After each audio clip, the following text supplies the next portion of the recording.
who have been vetted by the Executive Ministry for professionalism, social responsibility, superior communication skills, and lack of criminal history. For more information about our program, please visit our website, afterschoolsatan.com.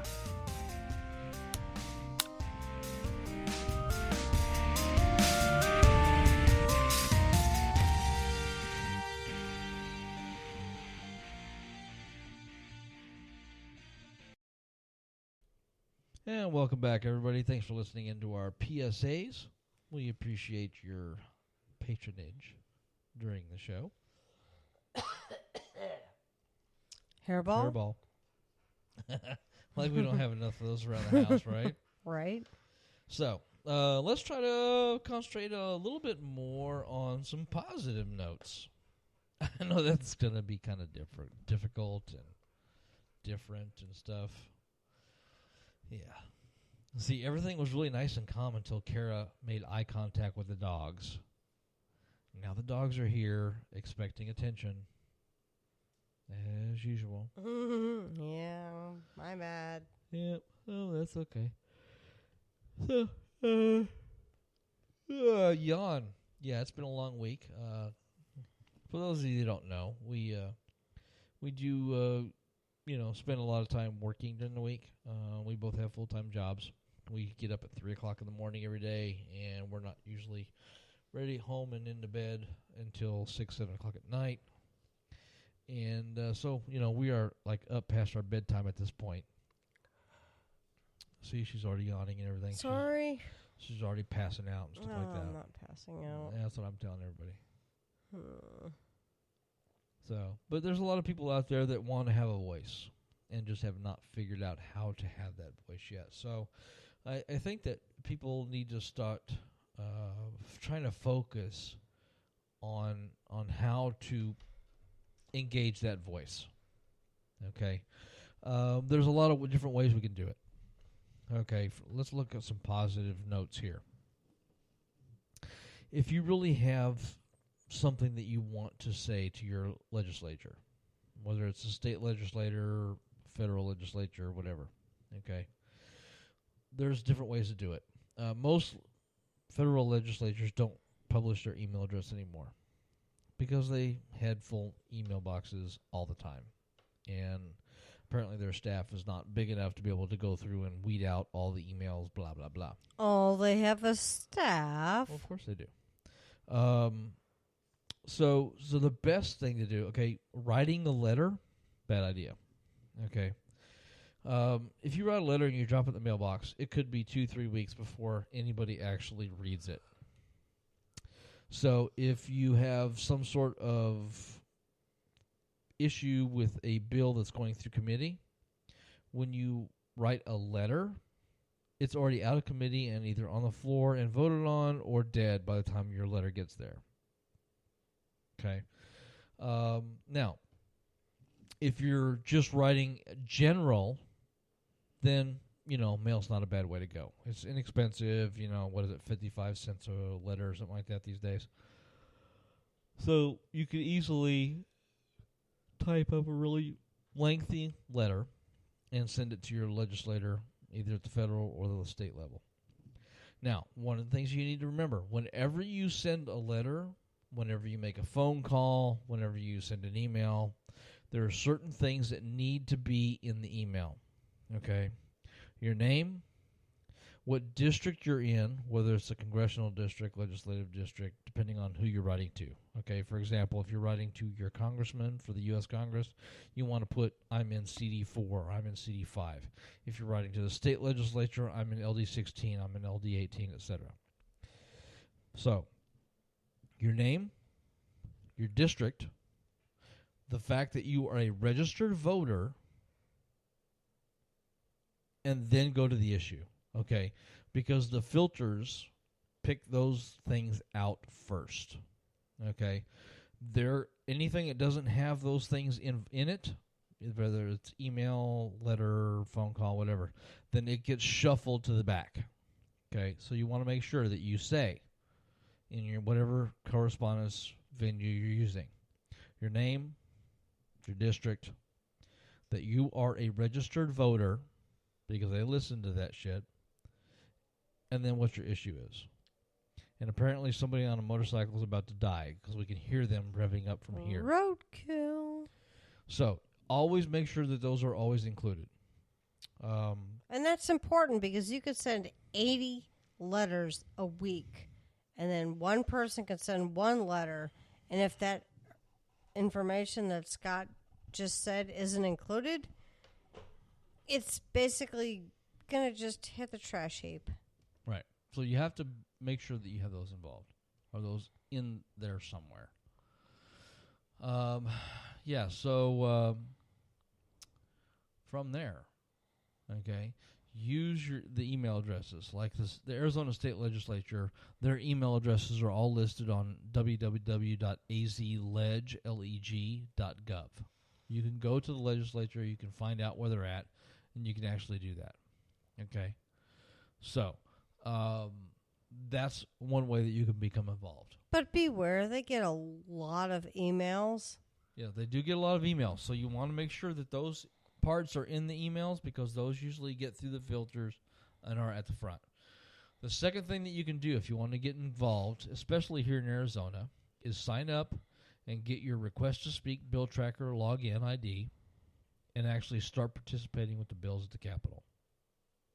Log on. Make your comments about these different bills. There are organizations out there that are more than happy to send out, if you sign up for their email list, they will send you updates. Okay, these bills are bad. These bills are good. That's what they do. Okay? And then they tell you which bills to vote for on the Request to Speak and which ones to vote against on the Request to Speak. So, really good way to get involved. Okay? The next way. Find out if your representatives, your senators, your legislators are having open houses, town halls, or any kind of other type of meeting, whether it's an online meeting or an actual in-person meeting. Find out about those. Find out where they are. Show up to them. Videotape them. Audio tape them. Get it so that there's no question as to what they are saying, so that when they say something stupid, or when they make some sort of comment that disenfranchises the Latino population or disenfranchises the black population or that disenfranchises the middle class or working mothers, we have that on audio or video that we can use to put pressure on them to stop doing that kind of shit. So that's another way that you can be. Letters to the editor. Okay? Start writing letters to the editor. Send them into your local newspapers. Get your message out there that way. A lot of newspapers actually still do publish letters to the editor.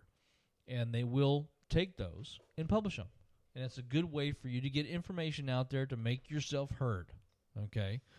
Doesn't always work, but it's at least worth a shot. And if you're not a good writer or don't feel confident about your language skills or your whatever, find somebody who's willing to help you to put it together to where it's articulated well, and then submit it.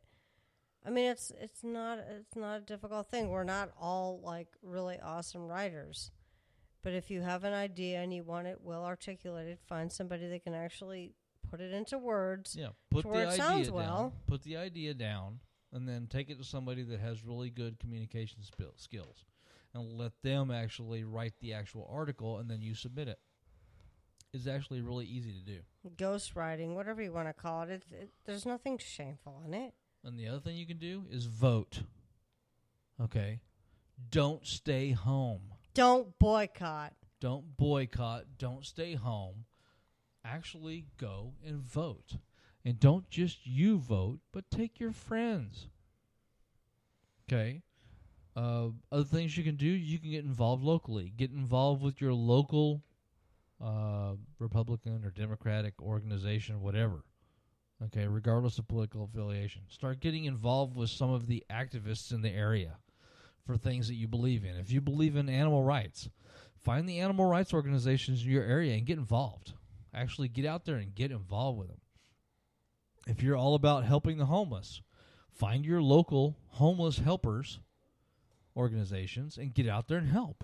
I mean, it's not that difficult. It really is not that difficult. And even if you're not old enough to vote, or even if for some reason you've got felonies and you don't actually have your rights restored, whatever the reasons are, even if you're not eligible to vote, you can still encourage others who are eligible to vote. And you can still participate in the process. Yeah, exactly. You can still help your can still do candidates. stuff. So, I mean, don't feel like you're out in the cold just because you can't vote. There's plenty of stuff you can do. Just please don't encourage people to boycott the vote, because I don't give a shit what you say. That is not the route to go.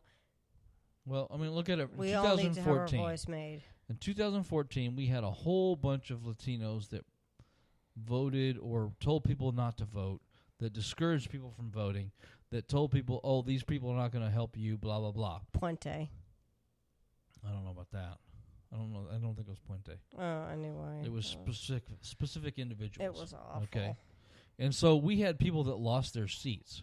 So we had people that wanted to help Dreamers discourage people for voting for people that would help the Dreamers.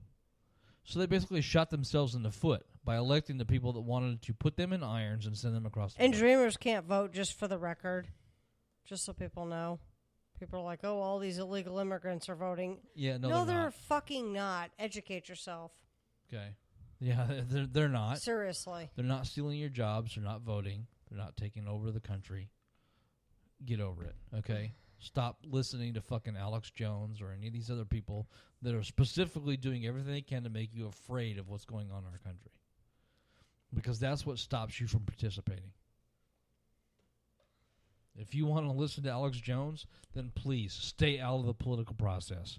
Because he is making his millions of dollars by making you afraid and make you listening to the crap that he puts out there. And Sean Hannity and oh, Jesus Christ, Sean Hannity, Megan, what's her face, the Fox News lady. I mean, all those people. I mean, they're just, Well, she's not Fox News anymore. oh well, whatever. They're just awful. Yeah. Pick your news sources, okay? Stop following one news source and start following many news sources. And we know it's difficult because Yeah, it's not easy. it's not easy to find credible news. Assuming Most of there's- the time you find opinion. You don't find news. You don't find facts. You find crap. I trust Bill Maher and fucking Jon Stewart and John Oliver more than anybody in the media circuit. And that's actually, I don't know if that's sad or comical, that I trust Bill Maher and Jon Stewart more than I would trust mainstream media, social media. Well, I don't think it's. It's sad that you can get more accurate facts from comedy news than you can from news. It really is. It's really sad that our country has turned into that. But it doesn't diminish the fact that they seem to have the most credible news, or Yeah, the or better sources. I don't know. I mean, I have no way to really prove that, but if Bill Maher says it, Well, it's one of those things we talked about earlier about fake news versus the alternative facts. alternative and blah, blah, blah. facts. Okay, well, a fact is a fact. There's no alternative. Okay, if, for example, unemployment goes down, there's no alternative to that. Okay, unemployment went down. What? Unemployment didn't go down, but maybe it did. Well, how do you change that? There's no alternative to that. Well, you could change the number. If it went down 10%, you could say it only went down 2%, which is minimal, versus 10%, which is Yeah, but still it went Whatever. down. okay. Okay, so it still went down. So there's no alternative fact. It's just the reporting of the numbers that's different. Okay, But the fact is it still went down. So you can't. This whole fake news. Yeah, we have a lot of organizations out there right now that are throwing out their fake news because they're making a shit ton of money on it. And the fact is that the Republican fake news organizations are actually making a shit ton more money because the liberal fake news organizations are having trouble getting them to getting liberals to believe it. So that should tell you something, okay? And so does that, because now the dog's barking at the door. But just in general, check your news sources, okay? Stop going along the ideas of, oh, well, I can't trust that because it's too liberal.